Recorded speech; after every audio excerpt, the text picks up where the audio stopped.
Soomattaa jabaannu. Soomni madaa lubbuu kan fayyistuudhaati. Fedha foon keenyallee lubbuuf bichisiisti. Humna hafuurallee kan ittiin argannu. Kanaaf yaa namootaa soomattaa jabaannu. Kanaaf yaa namootaa soomattaa jabaannu. Soomna abboommii duraa kan gooftaan nuuf kennee waa hundaa akka hin nyaanneef kan ittiin abboomamnee addaam namni duraa akka ittiin jiraatu gooftatu taasisee sooma akka baratu gooftatu taasisee sooma akka baratu.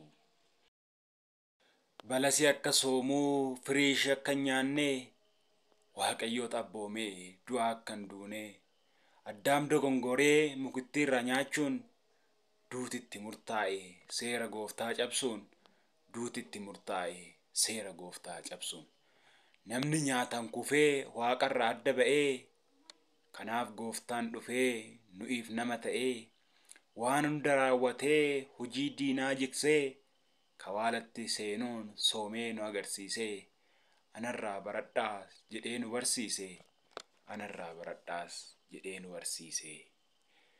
Seexanaan qoramee qorama keenya cabsee karaa diinni nu qoruu isatu nuuf balleesse. Namni nyaata qofaan hin jiraatu jedhee dubbii sagaleesaan hafuura isaan malee dubbii sagaleesaan hafuura isaan malee. Of tuulummaa diinaan nu akka hin qoramne isatu nu barsiise. Of tuuluu akka hin qabne waaqa tolfamaafis akka hin jilbeeffanne. Diinicha qaanessee nu akka hin goyyomne diinicha qaanessee nu akka hin goyyomne.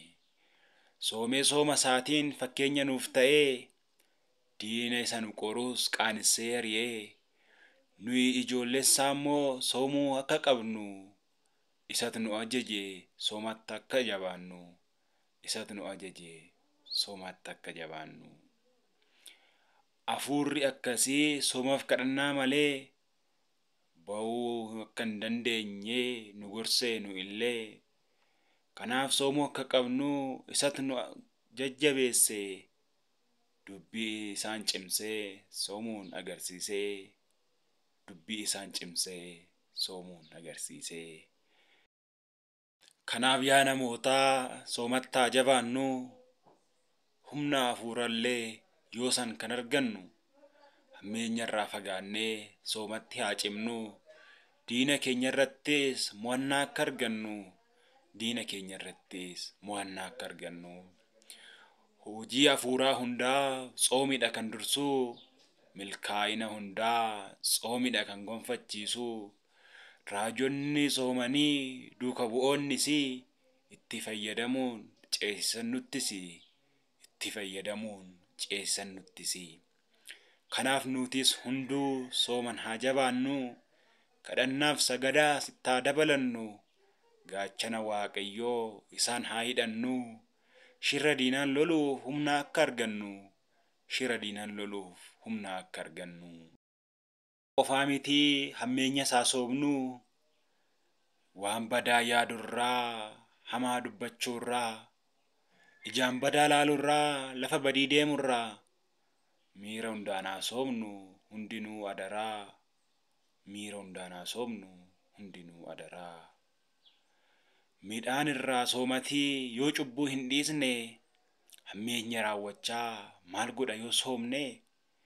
Sooma waaqni jaalatu sana nu yoon soomne nuuf gatiin qabu jaalalaan yoon taane nuuf gatiin qabu jaalalaan yoon taane.